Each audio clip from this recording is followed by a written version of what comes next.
Hello বন্ধুরা, কেমন আছো তোমরা সবাই? আমি মৌসুমি। দেখো আবার একটা নতুন ব্লগ নিয়ে চলে এসেছি। তো আজকে তো সানডের ব্লগ। তো দেখো বাইরে মুষলধারে বৃষ্টি আর নিম্নচাপ হয়েছে, 3 দিন ধরে তো বৃষ্টি হয়েই যাচ্ছে। তো বৃষ্টিতে আর ভালো লাগছে না বন্ধুরা। জামা কাপড় ঘরে প্যান্ডেল করে ফেলছি, জামা কাপড়ে বিচ্ছিরি গন্ধ হয়ে যাচ্ছে, কি বলবো, আর ভালো লাগছে না। তো সকাল সকাল ভিডিওটা স্টার্ট করে নিয়েছি। আজকে আর এক্সারসাইজ করিনি, আমি ভেবেছি একটু ঘুমিয়ে নিই। আবার তো সোমবার থেকে মেয়ের স্কুল, পড়াশুনো সব, মানে এক্সাম যেহেতু উঠতেই হবে, তো ওই জন্য আজকে একটু ঘুমিয়ে নিয়েছি। উঠেছি 8টার দিকে। তো যাই হোক, তারপরে বৃষ্টির মধ্যে হাজবেন্ড চলে গেছিলো দেখো বাজার থেকে প্রচুর জিনিস সবজি নিয়ে এসছে, 3-4 দিনের মাছ নিয়ে এসছে 3-4 রকমের। তো এই যে নিয়ে এসছে ফুলকপি, বেগুন, তারপরে তোমার নিয়েছে কাঁচকলা, কাঁচা লঙ্কা, পেঁয়াজ, আলু, তারপরে টমেটো, তারপরে হচ্ছে পটল, এইসব। আর মাছ এনেছে কাতলা মাছ, বড় বড় চিংড়ি মাছ, আর এনেছে মাছের ডিম।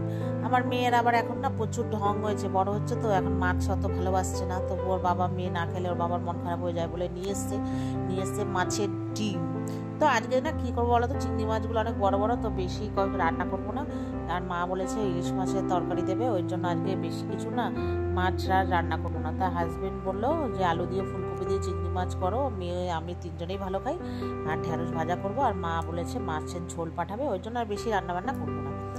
তো তোমাদেরকে তো দেখিয়ে দিলাম হাজবেন্ড কি বাজার থেকে নিয়ে এসছে। তারপরে ওখানে হচ্ছে আমার ব্রেকফাস্টটা ভিজিয়ে রেখেছিলাম, ওটা একটু মিক্সিতে ব্লেন্ড করে নিয়ে তারপরে খেলাম। আর খেতে খেতে তোমাদের কি রান্না করেছি দেখিয়ে দিলাম, ঢেঁড়স ভাজা আর আলু ফুলকপি তরকারি। তারপরে এটা হচ্ছে একদম সরাসরি সন্ধ্যে 7টা বাজে, একটু চা করেছি। তারপরে তার আগে আমি অ্যাফ্রেস খেয়েছি। খাওয়া দাওয়ার পরে মেয়ে বললো প্রচণ্ড খিদে পেয়েছে, তো বললো একটু লুচি খাওয়াবে, যেহেতু ওর লুচি গরম গরম খেতে পারে না, ঠান্ডা হয়ে যায়। আর স্কুলে টিফিন দিলে না ও সেরকম ভালো একটা খায় না। তো আমি বললাম ঠিক আছে। আর সারাদিন পরে শুধু এই রান্না বান্না, আজকে এখন সেই করেই যাচ্ছে, কি আর বলবো। তো যাই হোক, এখানে লুচিটা হচ্ছে করে নিচ্ছে, আর আলু ফুলকপির যে তরকারিটা ছিল ওটা দিয়ে খাবে বললো, ওই জন্য তরকারি ঝামেলা করিনি। তো যাই হোক, এখানে দেখো লুচি ভেজে নিলাম, মেয়ে আমি খাবো একটু বেশ কড়কড়া করে। মেয়ে আবার ফুলকো লুচি খাবে ম্যাডাম। তো তারপরে যাই হোক,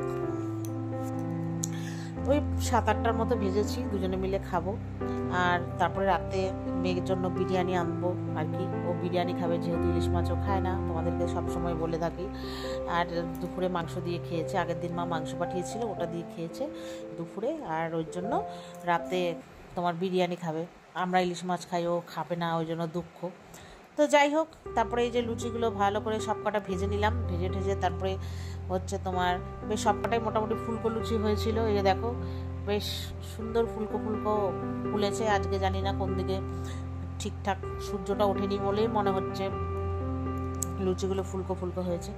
তো যাই হোক, তারপরে মেয়েকে দিয়ে আসলাম, যাও দিয়েছি, বলে কি আমাকে ফুলকো লুচি দাওনি, নাতানো লুচি দিয়েছে। এবার লুচিগুলো ভাজা হবে তারপরে তো দেবো একসাথে, যেহেতু ওখানে পড়াশোনা করছে, ওই জন্য একবারে নিয়ে গেছি আমারটা আর মানে আর কি মা মেয়ের দুজনেরটাই। তো একটু অল্প করে তরকারি ছিল, অল্প দিয়ে তরকারি দিয়ে নিয়ে গেছি।